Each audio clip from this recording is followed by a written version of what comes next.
Tiga pelaku penembakan anggota TNI yang terjadi di Kampung Hung Panah, Kecamatan Sakti, Kabupaten Pidi, Aceh telah berhasil ditangkap oleh polisi. Penangkapan ketiga pelaku tersebut dilakukan pada Minggu 31 Oktober 2021 dan dipimpin langsung oleh Kapolres Pidi AKBP Fadli SH SIK MH yang ikut di backup oleh polisi militer serta personel Polda Aceh. Pernyataan itu disampaikan secara resmi oleh Kabid Humas Polda Aceh Kombes Polisi Winardi SH SIK MSI dalam konferensi pers yang dilakukan pada Minggu 31 Oktober 2021 di Mapolda Aceh.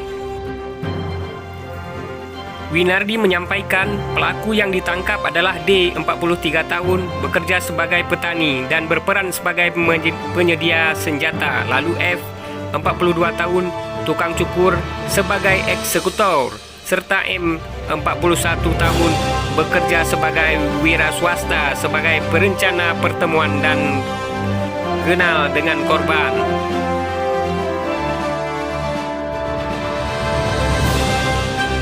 Pelaku yang ditangkap adalah D, F, dan berinisial M. Pelaku M kenal dan mengetahui keseharian korban. Motif penembakan ini adalah perampokan, ujar Winardi.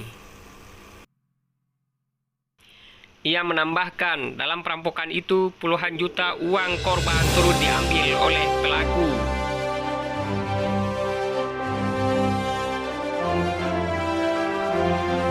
Winardi juga turut membeberkan pelaku M pertamanya mengajak ketemu korban di TKP, namun di TKP ada dua pelaku lain yang menunggu dan melakukan perampokan.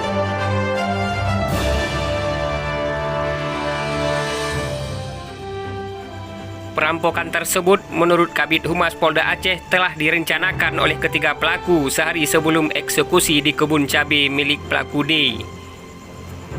Saat ini pelaku diamankan di Polres Pidi untuk dilakukan pendalaman. Masyarakat diharapkan tenang dan jangan terprovokasi karena kejadian ini. Tutup Kabid Humas Polda Aceh.